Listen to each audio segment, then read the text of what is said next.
നമസ്കാരം, എല്ലാവർക്കും പുതിയൊരു വീഡിയോയിലേക്ക് സ്വാഗതം. ഇന്ന് നമ്മളൊരു കപ്പ വറുത്തതിന്റെ റെസിപ്പി ആയിട്ടാണ് വന്നിട്ടുള്ളത്. അപ്പോൾ എല്ലാവർക്കും അറിയാവുന്ന തന്നെയായിരിക്കും, പക്ഷെ എന്നാലും ഇവിടെ നമ്മൾ പുഴുങ്ങിയിട്ടാണ് ഈ കപ്പ വറക്കുന്നത്. അപ്പൊ അതിനൊരു വേറെ രുചി എനിക്ക് തോന്നിയിട്ടുണ്ട്. അതപ്പോൾ എല്ലാവരുമായിട്ടൊന്ന് ഷെയർ ചെയ്യാന്ന് വെച്ചിട്ടാണ് ഈ ഒരു വീഡിയോ ഇടുന്നത്. അപ്പൊ ഇത് നമ്മൾ സാധാരണ പുഴുക്കൊക്കെ ഉണ്ടാക്കാൻ വേണ്ടിയിട്ട് പുഴുങ്ങില്ലേ, നമ്മൾ ചെറുതായിട്ട് കട്ട് ചെയ്തിട്ട്, അങ്ങനെ പുഴുങ്ങിയതിന്റെ ബാക്കി വന്നത് ഇത് നമ്മൾ സാധാരണ ചിപ്സിനെ കട്ട് ചെയ്യുന്ന പോലെ കട്ട് ചെയ്തിട്ടുണ്ട്. എന്നിട്ട് ചൂടായ എണ്ണയ്ക്കകത്തേക്ക് ഇട്ട് ചെറുതീയിൽ നന്നായിട്ട് വറുത്തെടുക്കുക.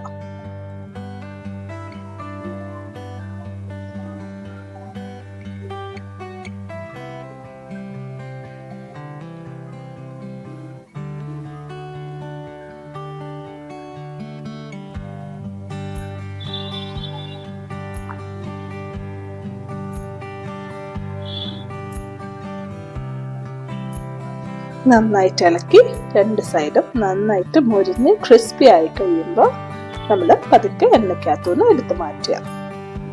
എണ്ണയ്ക്കകത്തുനിന്ന് എടുക്കുമ്പോൾ നമ്മൾ ഒരു എടുത്തിരുന്ന പാത്രത്തിലേക്ക് ഒരു അല്പം ഉപ്പും മുളക് പൊടിയും കൂടി ഇട്ടിട്ട് അതിനകത്തേക്ക് ഇതിടാൻ വേണ്ടി പ്രത്യേകം ശ്രദ്ധിക്കുക.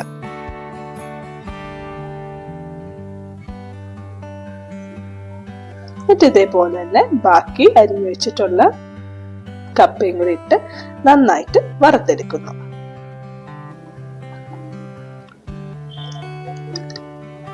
അപ്പൊ എല്ലാരും ഇതൊന്ന് ട്രൈ ചെയ്ത് നോക്കുക. എന്നിട്ട് നിങ്ങളുടെ അഭിപ്രായങ്ങൾ കൂടി പറയുക. ഇഷ്ടമാവാന് ലൈക്കും ഷെയറും സബ്സ്ക്രൈബും ഒക്കെ ചെയ്തുള്ള സപ്പോർട്ട് കൂടി ചെയ്യുക. അപ്പൊ എല്ലാവർക്കും അടുത്തൊരു വീഡിയോയുമായി കാണുന്നിടം വരെ ശുഭദിനം. ബൈ.